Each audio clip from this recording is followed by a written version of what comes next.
દ્વારકાધીશ મિત્રો નવા બ્લોગમાં તમારું સ્વાગત છે। હું જયરામ દેસાઈ મિત્રો જો આપણે ભેંસો આવી ગઈ છે સવારમાં પાણી પીવા। ભેંસો આગળ જઈશે પાણી પીવા, અહીંયા પીએ છે મિત્રો। તો જો આપણે ભેંસો આવી ગઈ છે ઘરે અને બધી ટાળિયામાં ખાઈ રહી છે રજકો જુઓ। અને આ બાજુ ખાય છે ગાય રજકો, જો કે વાસળીને ગાય બી ખાઈ રહ્યા છે। આ બાજુ છોટો ખાય છે રજકો, જો अंदर अंदर रजको भराई ने बारे बदलावे छे એટલે બારે પડી રજકો ખાય છે। અંદર તો એ ખાઈ રહ્યા છે એટલે બારે બદલાઈ દેવાની ભેંસો આવે એટલે ભેંસો બધી લાઈન ટુ લાઈન ખાય છે। જો કે મસ્ત નજારો લાગે છે ને, એમ વાત તો છે। ઉપર ઢાળિયાનો સાઈડો છે, ઓલી બાજુ આપણે પાડી ધરાઈને બેઠી છે, પટ્ટો બાંધેલ છે। ઓલી બાજુ બી પાડાય છે, એમાં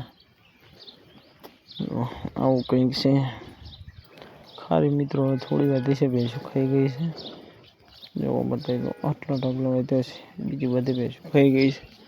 ઓલી બાજુ બોરા પણ ખડકાઈ ગયા છે, ટંકાઈ ગયા છે, મેણિયું લગાવી દીધું છે।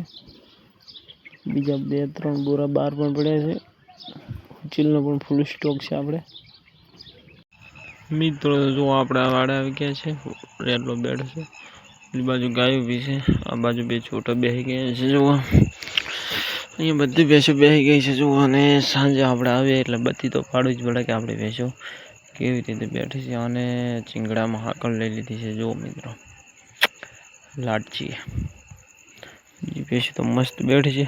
લાટચી ચીંગડામાં હાકળ લઈને બેઠી છે, એ તો રાતે નીકળી જશે। હાકળ આમથી આમ કરે એટલે આવતું રહેવાનું મિત્રો। જો કાબરો તાકી ગયો છે એક ધાર્યો, કબાર કબાર કાબરા કાબરા કાબરો, જો કાબરો તાકે મિત્રો। ચાંદરો છે, ચાંદરો વચ્ચે ટીલું છે, કોઈને લઈ જાવ હોય તો કહેજો, સાંડ કરવા બી એવું જોઈ લો બધી ભેંસો બેઠી છે। એક બીજું ભી છે ભેંસ, બીજી બધી બેસી ગઈ છે। ને આપણે પાપડી પણ પલાળી દીધી છે, પથારી પણ થઈ ગઈ છે, સૂઈ રહેવાની તૈયારીમાં છીએ હવે। દિવસનો થાક લાગેલો એટલે મિત્રો તરત સૂઈ જવાનું હોય અત્યારે। ચલો મિત્રો, ગુડ નાઇટ સૌને।